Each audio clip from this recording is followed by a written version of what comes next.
Travis50 here with another clip.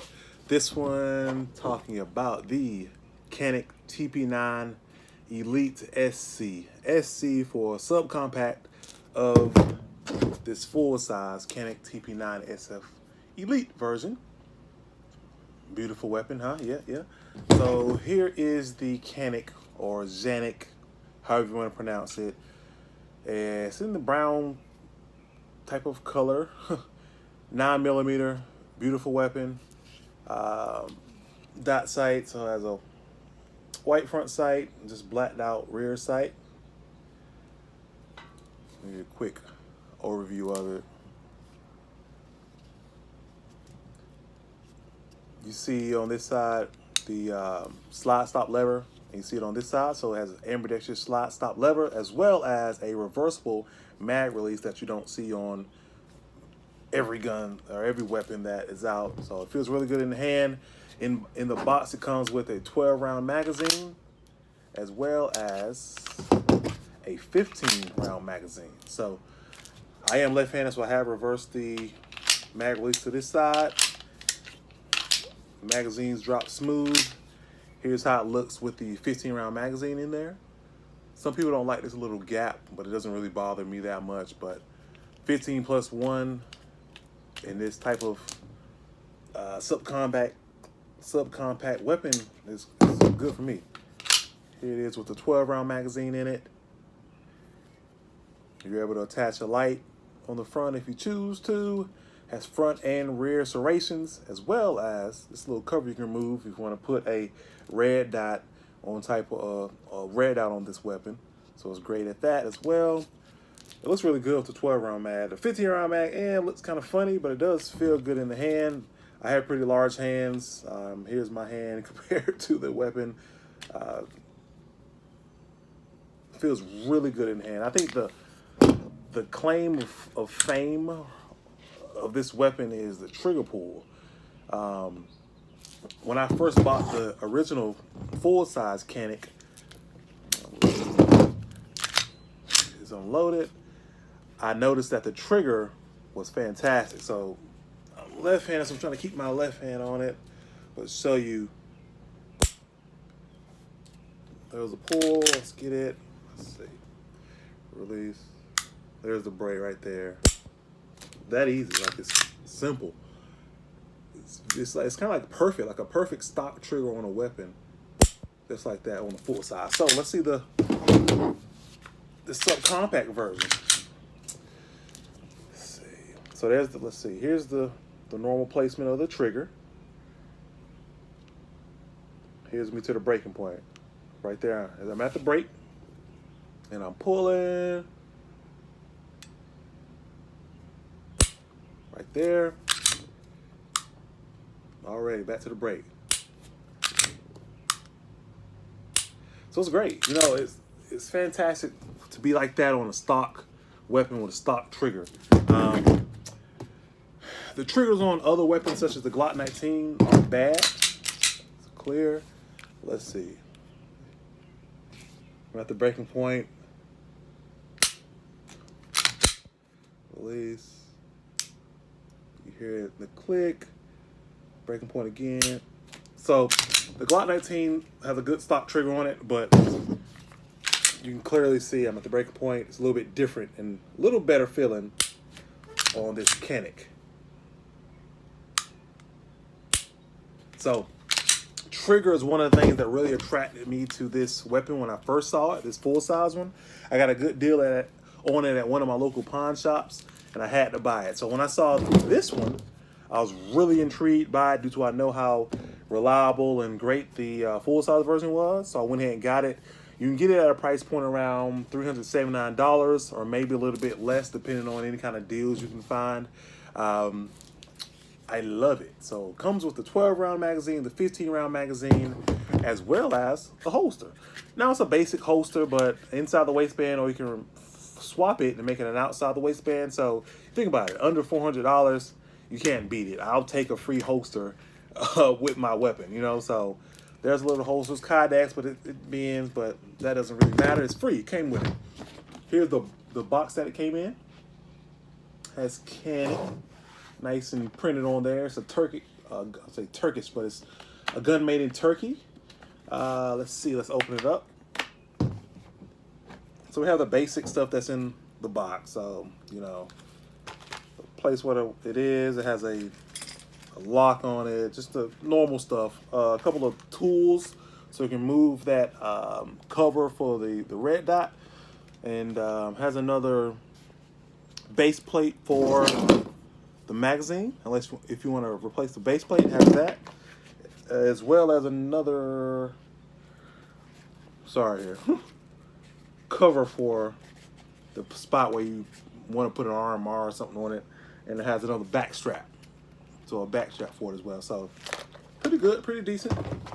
Kind of the normal stuff you see, kind of extra with the tools and stuff. So I appreciate that. Another back plate. Usually you don't see back plates. Hopefully I grabbed this right back plate, this right magazine. I think I did.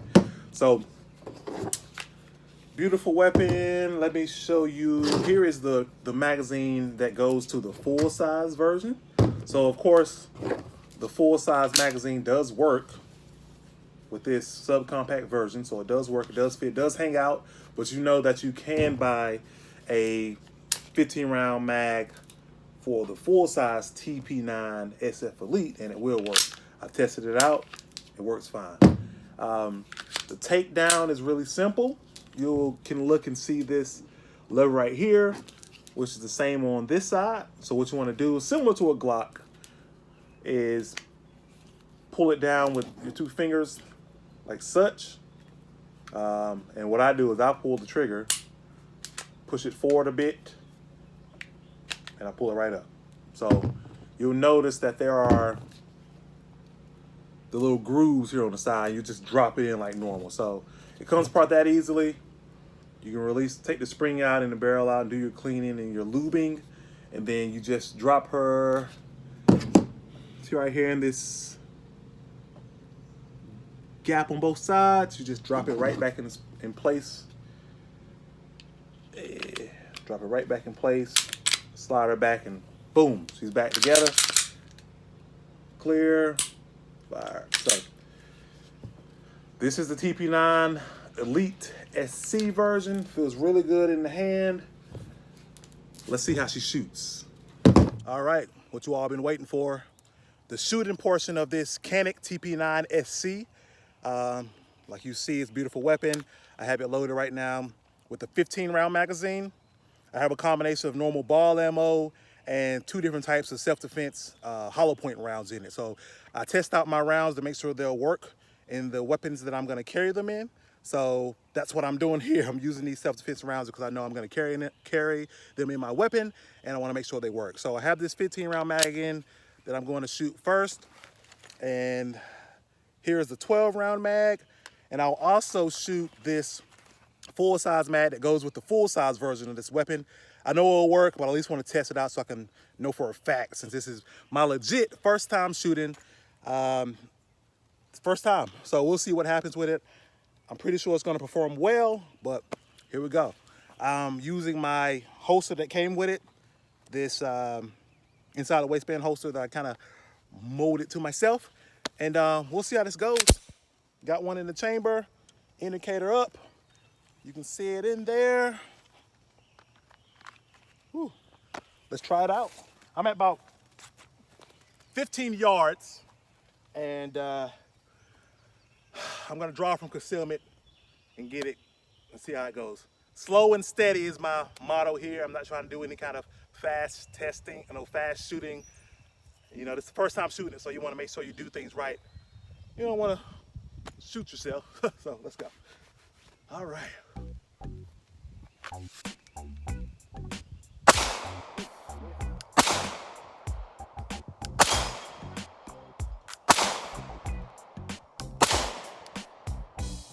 They're working, but I'm missing.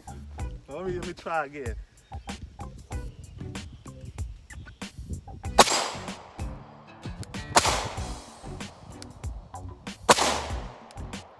I'm missing bad on this thing.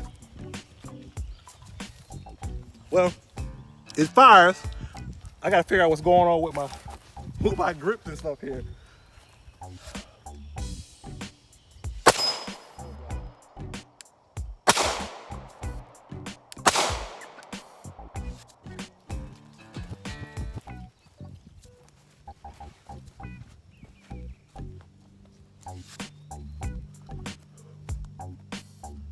see what the difference is from shooting a TP9 prior to this clip and then shooting this. I noticed what I was doing.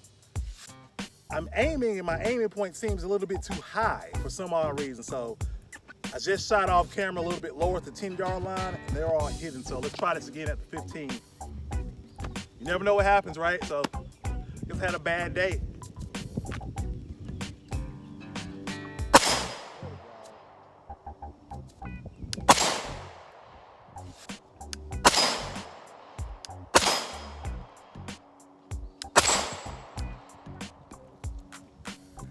See, that's what you do. You train and kind of change up some things to get it right? So let's see if I can hit it with one hand from the 15-yard line. Let's see.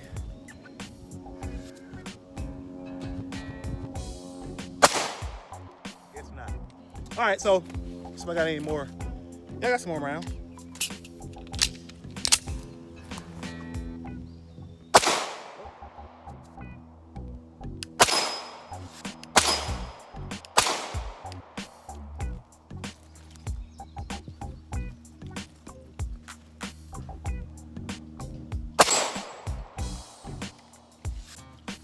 I like it. Fire's fine. It's shooting all the ammo that I put in it. Those different types of hollow point rounds as well as the ball ammo. It's firing fine. Obviously it's user error with those misses due to me aiming a little bit higher than I need to aim. For, but it's gonna take me to get some practice on it, and just already just going up and readjusting what I'm doing helped me out when I went to the 10-yard line off camera, came back to the 5, got to the 15, started the camera again, and we're good. So here is the Canik TP9 SC. Fire's fine. I love it. I'm curious if I'm gonna use the 15-round mag or the 12. Probably the 15 due to the way it feels in my hands. So I actually like it.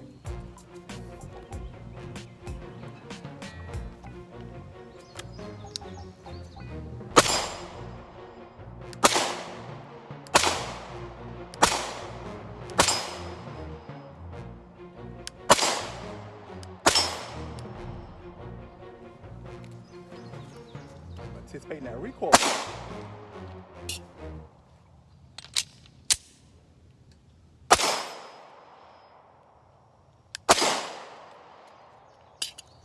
My thing, and I know it probably sounds like an excuse, my glasses always fog up and dirty up and sweat up, and I literally just looking through blur and just hope for the best. It's sad. I need to do something better, but there it goes. So yeah, those are my first shots on this weapon. Like you see, it performs well, but I had some issues with it in terms of like the height, because I was shooting my MP9 before that, and obviously it's a little bit different in terms of like the bore axis height and stuff. So with this one, it seems a little bit higher, and maybe I was aiming a little bit too high, and I need to aim a little bit lower. I don't know. So I'm gonna keep practicing with it, but it performed pretty well. I was satisfied with the trigger, like I knew I was gonna be satisfied with due to the full-size version. I was satisfied with how it felt in hand with both magazines.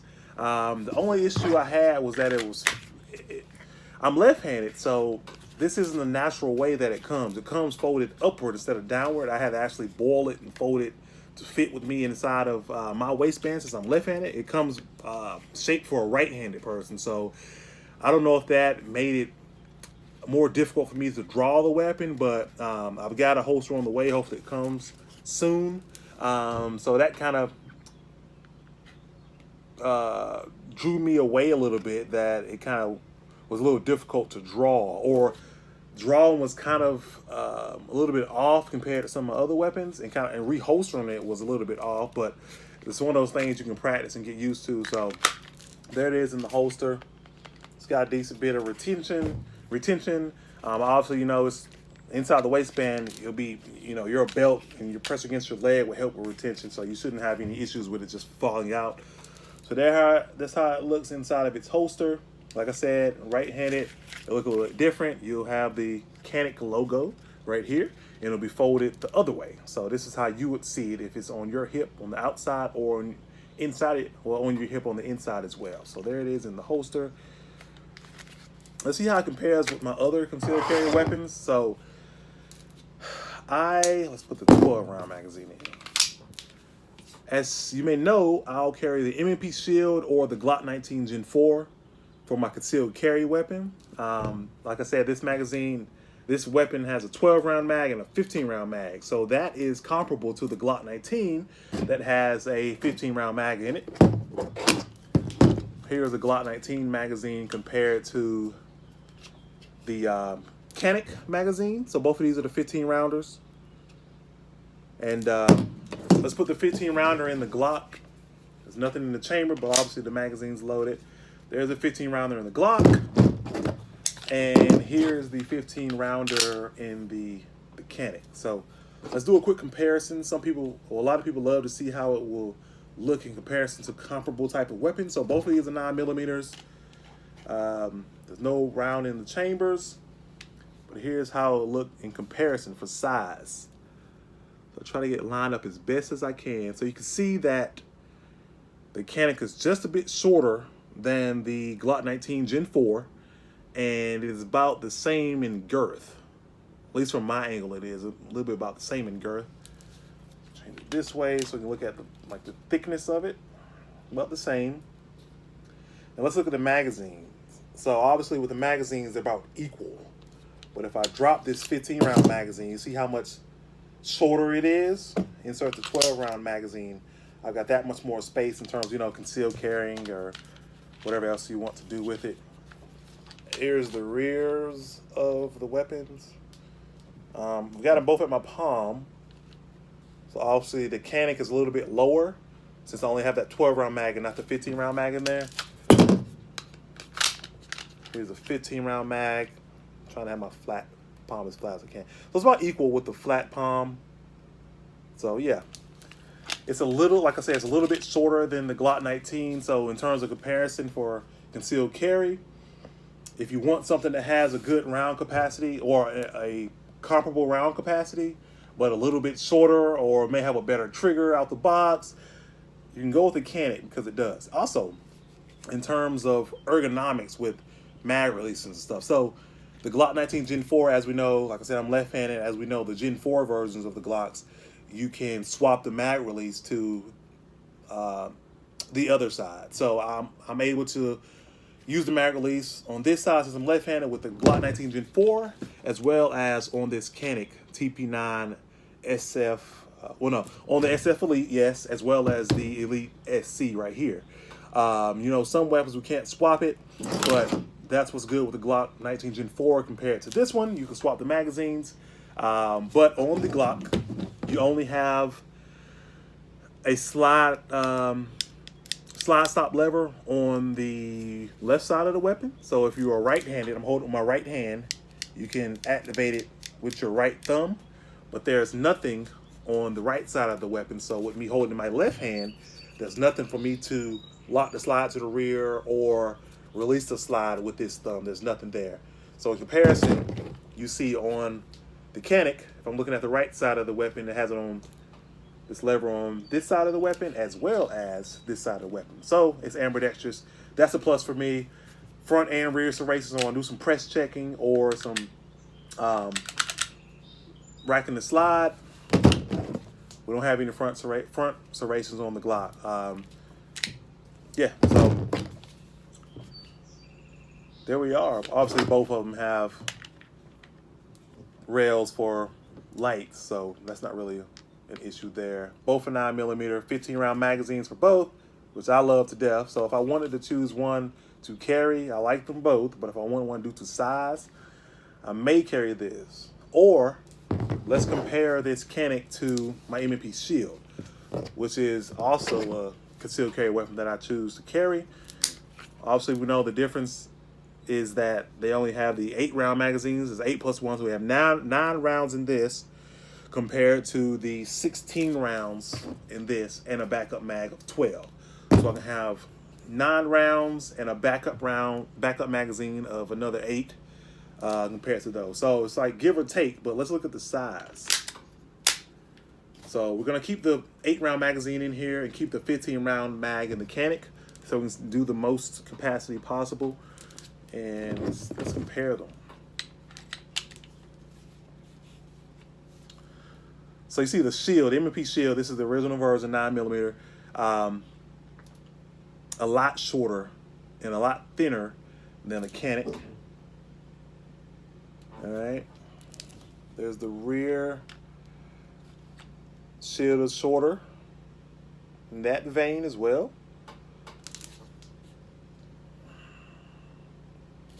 So you can see the size difference if you wanted to conceal carry one opposed to the other.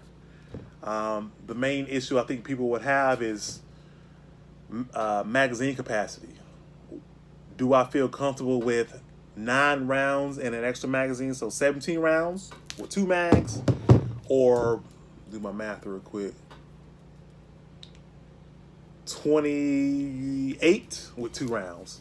So 28 versus 17, you know, 11 round difference with 2 magazines.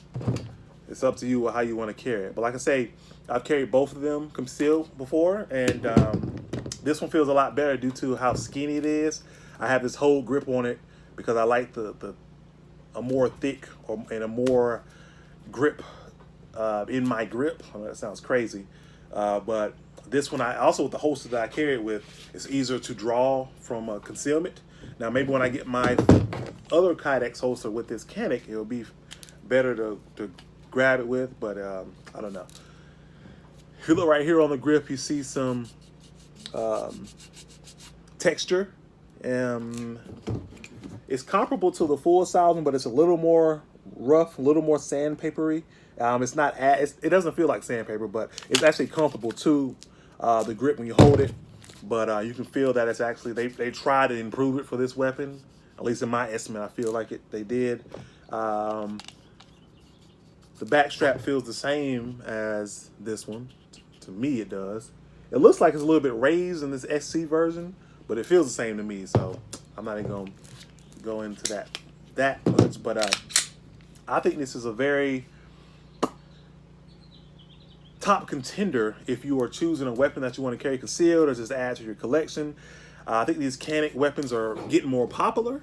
When I bought this full size one, I knew nobody that had one. Like the guy at the store said, "Hey, I don't know who has ever bought one from me. You'll be the first one that bought one from me. Let me know how it shoots." And I was like, man, this thing is fantastic, specifically the trigger. So I love this thing, and I think it's gaining popularity.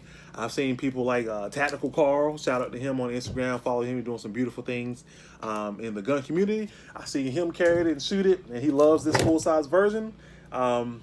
But this SC version is, I think it's gaining more popularity because I've seen some videos on it.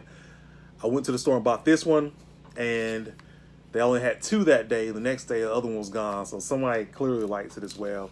You can buy it in black, as well as this brown looking color, as well as this gray looking color. I like the gray color. Feels really good to me. This full size one, I've had a review of this one, but it has a little red front sight on it. I can't even remember what they call it. It's like a little plastic little rod in there. I can't remember what it is, but the rear sight is blacked out on this one as well. And like I said, it has a white dot on it and a black dot rear. So with this white front sight, it is, wow, my word is escaping my mind, but it's where you can put a flashlight to it, bring some heat to it, and it'll illuminate it. And the front sight would actually glow, luminescent. Has a luminescent sight, luminescent, whatever, you know what I mean. Has a luminescent sight on it where you heat it up with a flashlight and it'll glow for a good, probably 15 to 20 minutes, and then it's get back to being just normal white, but it'll glow a bright green, like it's bright. Like I went into a dark bathroom and you can see it clear as day that the front sight is illuminated. It really helps out a lot. So I think helps out a lot. So that's a really good feature to it. In my eyes, I mean, I wouldn't necessarily just put my flashlight on just to go with it, because obviously it will be dead or it'll run out of its illumination soon or quickly, and it won't really even benefit me that much, but it's a pretty cool feature in my mind. Give another quick little overview of it. There it is. I don't think I missed anything. I don't know what pound trigger pull it is. That's something you can probably research. Just know that it's good. Like I'm saying, it's not as long as many weapons, and the reset is just fantastic, and it's really quick. it beats many weapons that I've ever shot and that I've owned. This is, I can't even, you have to shoot one to understand what I'm talking about here. So there's the Canik TP9 Elite SC. Hope you enjoyed this clip. Like I said, I'm going to continue practicing with it, continue training with it, try to get better with it, and continue to get more used to it. But I love this weapon. So like, love, comment, subscribe. Let me know how you feel about this weapon. If you shot it, if you've seen it. I hope this can help sway your mind to purchasing this weapon if you have thought of it. And I'll see you all again for the next one. Randy Savage 50 checking out.